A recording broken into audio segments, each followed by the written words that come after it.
নিরীহ মানুষ হত্যা করেছে, যতক্ষণ না পর্যন্ত তাদের বিচার না হবে ততক্ষণ পর্যন্ত এই আওয়ামী লীগ বাংলাদেশে কোন রাজনীতি করতে পারবে না।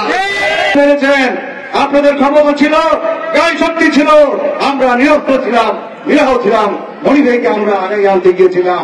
একটা রুমের মধ্যে এইখানে এই রুমটার মধ্যে একটা মিটিং করেছিলাম এই নাফতাবাড়ি ইউনিয়ন বিএনপিকে নিয়ে। সেইখানেও ওই ইউনিয়ন পরিষদ থেকে চেয়ারম্যানের নেতৃত্বে মেম্বার এবং ছাত্রলীগ যুবলীগ আইসা আমাদের এখানে আক্রমণ করে আমাদেরকে আহত করেছে। আজকের এই নাস্তা থেকে আমরা ঘোষণা করতে চাই, দাবি করতে চাই বর্তমান সরকার কাছে যে আওয়ামী লীগ গণহত্যা করেছে বাংলাদেশে, যেখানে আয়নাঘর করে একটা জীবন্ত মানুষকে লাশ করেছে।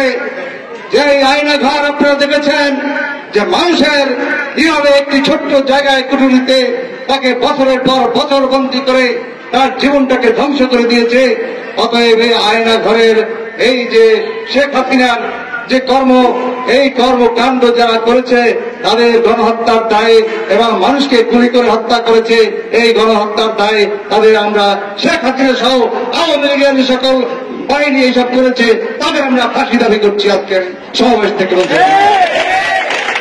মন্ত্রীদের বিচার না হবে সেই সকল পুলিশ বাহিনীর যারা দায়িত্বে থেকে এই র্যাব বাহিনী, পুলিশ বাহিনী যারা গুলি করে আমার নিরীহ মানুষ হত্যা করেছে, যতক্ষণ না পর্যন্ত তাদের বিচার না হবে ততক্ষণ পর্যন্ত এই আওয়ামী লীগ বাংলাদেশে কোন রাজনীতি করতে পারবে না। বন্ধুরা আমার, আজকে আপনাদের খালাতো ভাই মামাতো ভাইয়ের হাত ধরে ওই আওয়ামী লীগ যদি দেখি রেস্তোরাঁয় চা খায়, আপনার পাশে বসে আপনি যত বড় বিএনপি হন না কেন আপনাকে দল থেকে বহিষ্কার করা হবে। আওয়ামী লীগের সাথে সম্পর্ক যদি থাকে আপনাদের কারো, সে বিএনপি করার দরকার নাই, আপনি আওয়ামী লীগে যোগ দেন। বন্ধুরা আমার, নির্যাতন অমানসিকভাবে যে সকল নির্যাতনের শিকার আমরা হয়েছি, এই বাংলাদেশের বিএনপি হয়েছে, আপনাদেরকে এত সকালে চাপ দেওয়ার কোন সুযোগ নাই। বন্ধু আমার, অনেক বক্তা বলেছেন এইরকম সমাবেশ আমরা এই 16-17 বছরে করতে পারি নাই। দুঃখের বিষয়, একটা রুমের মধ্যে এইখানে এই রুমটার মধ্যে একটা মিটিং করেছিলাম এই নাফতাবাড়ি ইউনিয়ন বিএনপিকে নিয়ে।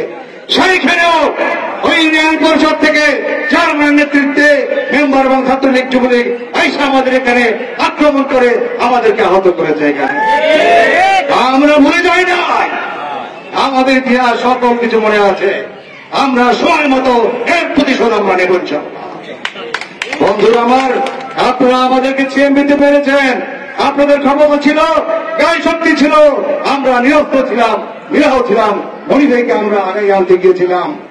আমাদের অন্যায় ভাবে সেদিন যারা মারধর করেছেন, আমাদের মোটর সাইকেল পুড়িয়ে দিয়েছেন, তাদের বলতে চাই আমাদের মোটর সাইকেল গুলো এখনো ফেরত দিন, না হয় আপনাদের কাছ থেকে আমরা আপনাদের মোটর সাইকেল আমরা রেখে দিতে বাধ্য হব। আপনাদের আমাদের 200 মোটর সাইকেল দিয়ে দেন, না কিন্তু এই জরিমানা আপনাদেরকে দিতেই হবে, এই ব্যাপারে কোনো ছাড় দেওয়া হবে না। বন্ধু আমার,